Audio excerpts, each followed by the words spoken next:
Salam lol semua, kembali lagi bersama saya Admin Nol. Sebelum kita lanjut, Mimin minta sedikit waktunya untuk menekan tombol subscribe di samping ini.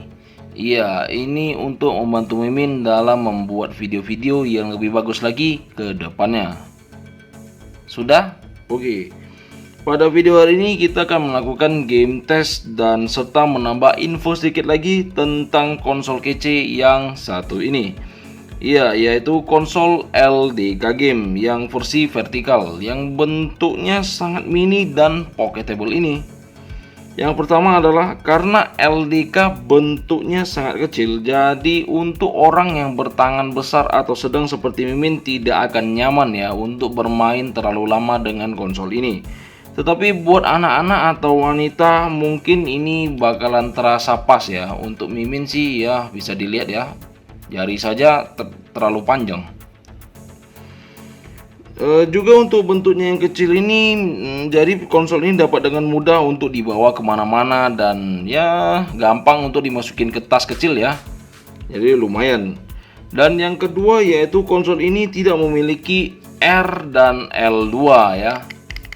Jadi untuk permainan-permainan yang ingin menggunakan fitur L2 dan R2 mungkin akan sedikit sangat sulit ya untuk dimainkan. Dan apalagi untuk tombol R dan L1 nya saja kadang bisa dipencet akan nyangkut gitu ya. Jadi dia akan terus menerus tertekan gitu R dan L nya sampai kita menekan sekali lagi baru dia akan berhenti. Iya, yang ketiga adalah pastikan kalian untuk segera mengganti SD card-nya ya. Untuk mengganti ke SD card yang bermerek lebih bagus gitu ya, seperti SanDisk atau Samsung, karena cenderung SD card bawaan dari konsol ini ya sangat mudah rusak gitu ya. Keempat adalah kalian mungkin akan menginstal atau membackup firmware baru ke konsol LDK yang satu ini, karena firmware bawaan cenderung kurang komplit emulatornya ya, jadi nggak gitu lengkap gitu. Firmware terbaru LDK bisa kalian cari di laman pencarian Google atau Mimin menyarankan kalian untuk menginstal firmware bernama Retro FW untuk LDK ya. Iya, kelima adalah konsol LDK ini sangat tidak cocok untuk pemula ya, karena konsol kadang datang dengan tanpa game sama sekali atau kadang datang tetapi gamesnya itu rata-rata berbahasa Chinese gitu, yang membuat kita harus pandai mendownload atau masukin ROM gamesnya sendiri. Lalu pada saat kita ingin menjalankan suatu sistem game tertentu, misalnya PS1, dia tidak bisa langsung memunculkan list gamenya ya yang kita miliki, tetapi kita harus mencari dari folder-folder pada SD card-nya lagi. Ya seperti saat kita ingin bermain game PS1 gitu ya kan, kita kan sudah tekan emulatornya, dia tidak langsung munculkan gamesnya itu, jadi kita harus mencari dari folder-folder yang ada di dalam SD card-nya terlebih dahulu untuk dapat membuka games yang kompatibel dengan PS1 tersebut. Yang keenam yaitu tampilan emulatornya yang tidak menggunakan nama sistem game aslinya ya, seperti ada satu emulator yang bernama PCX for All ya, yang seharusnya itu adalah emulator untuk PS1. Jadi dia tidak menuliskan PS1 tetapi dia menuliskan nama PCX for All. Jadi untuk kalian pemula pasti akan susah ya untuk mencari nama emulatornya ya kalau kalian tidak hafal gitu loh. Lalu ada emulator FCEUX yang seharusnya itu adalah sistem untuk game NES atau Nintendo Entertainment System ya, dari nama aja sudah jauh gitu ya. Jadi untuk kalian pemula yang tidak menghafal nama emulator, ini bakalan susah ya kalian untuk mencari game sistem kesukaan kalian. Oke, sampai di sini dulu, mari kita lanjut ke sesi game testnya. Jadi simak terus. Ya, bisa dilihat ini adalah permainan game pertama dari Game Boy Color ya, Super Mario Bros. Mirip dengan Mario Bros yang Game Boy biasa ya, tetapi ini cuman lebih berwarna. Lancar-lancar aja sih, karena memang game Mario Bros ini tidak berat ya.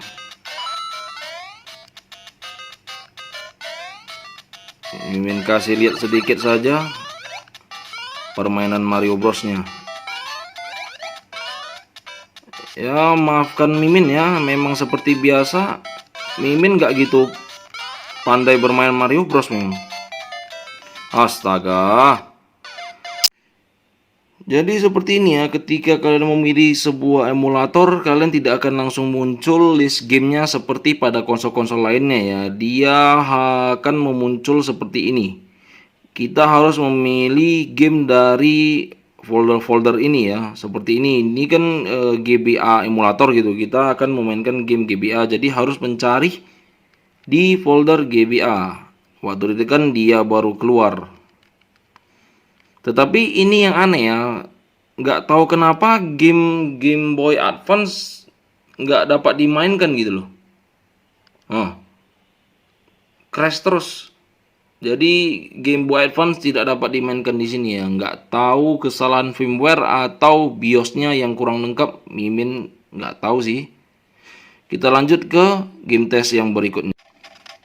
Ini adalah game test kita berikutnya, game dari SNES yaitu game Kirby yang biasanya sulit untuk dimainkan di Paukidi Q90. Kita lihat bagaimana performanya. Di sini dia agak lancar gitu ya. Agak mengejutkan juga, di sini dia lancar daripada Paukidi Q90. Di Paukidi Q90 bahkan nggak bisa dimainkan loh.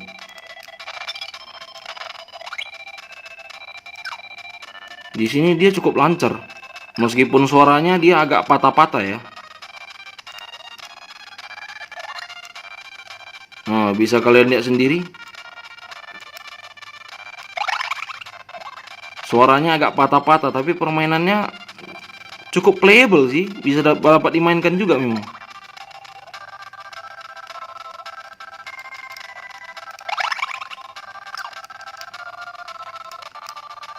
Berarti game SNES dapat dimainkan di LDK yang satu ini. Ya, ini adalah game test berikutnya dari NES ya, Nintendo Entertainment System, dari game Bomberman. Ya, game NES ringan-ringan aja ya, jadi sudah pasti lancar. Dan cukup nostalgia ya.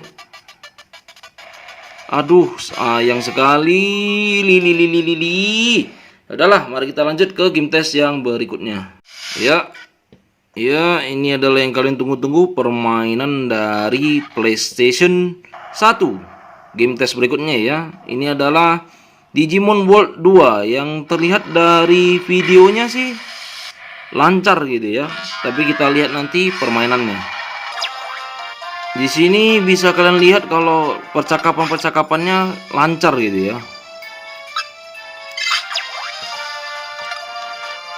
Enggak seperti pada Paukidi Q90 kita yang kemarin, dia agak patah-patah gitu. Di sini agak lancar dia. Tapi nanti kita lihat pada saat dia fight ya, saat dia bertarung. Tapi bisa dilihat gitu ya, saat mobilnya dijalankan dia tidak ngelek-ngelek gitu ya. Tidak seperti Paukidi Q90 kita yang kemarin, dia jalan aja pun ngelek. Ini agak lancar dia jalannya. Tapi kita belum tahu ya sampai di saat dia bertarungnya ya. Biasa di sana itu yang agak berat. Iya, mari kita lihat saat bertarungnya ya. Iya, bisa kalian lihat patah-patah sekali. Ini mah lebih parah daripada Q90 nih. Waduh, mak, parah kali nih.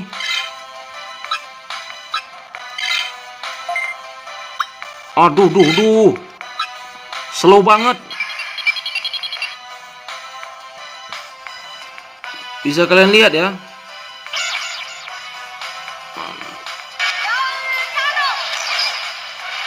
Slow banget gitu loh. FPS-nya ngedrop.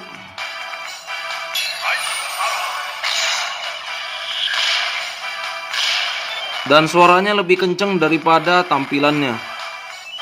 Jadi suaranya duluan ini, lebih cepet dia. Tampilannya nge-lag. Jadi bisa dibilang bahwa game PS1 tidak begitu lancar ya di LDK game yang satu ini. Nah, sekian game test dari LDK game yang satu ini. Bisa dibilang LDK memiliki kelebihan serta kekurangan masing-masing ya dalam hal mengemulasikan game dibanding konsol sekelasnya yaitu Pauqidi Q90.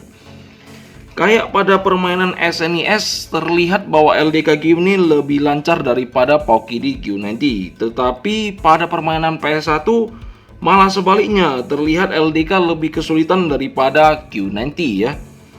LDK game juga tidak dapat membuka Game Boy Advance ya. Mimin kurang tahu kenapa, bisa jadi kesalahan pada firmware atau bisa juga pada BIOSnya. Lalu info yang ingin ditambahkan adalah Mimin mohon kalian untuk selalu menutup konsol apapun melalui pilihan power pada menunya. Jangan melalui pilihan power yang ada di eksternal ini ya, supaya konsol kalian tetap awet gitu loh. Jangan langsung dipaksa matikan aja. Lalu jadi bagaimana menurut agen-agen sekalian tentang kemampuan konsol LDK game yang satu ini? Tulis di kolom komentar ya. Kalau menurut Mimin sih konsol ini tidak worth it ya, dan sudah ketinggalan zaman banget. Juga harganya yang ya sangat mahal gitu loh. Kalau konsol ini berada di kisaran sekitar harga 300.000, mungkin ini worth ya untuk menjadi konsol pertama. Tetapi kalau di harga 700 sampai 800 ribuan, ada lebih bagus di skip aja. Pilihlah Pauqidi Q90 saja yang harganya lebih nyaman di kantong dan powernya pun mirip. Sekian game test kita hari ini. Jangan lupa buat like dan tetap subscribe Mimin yo, untuk mendukung Mimin dalam membuat konten-konten yang lebih seru lagi ke depannya. Saya Edwin Nol ingin mengucapkan terima kasih telah menonton sampai habis. Salam LOL.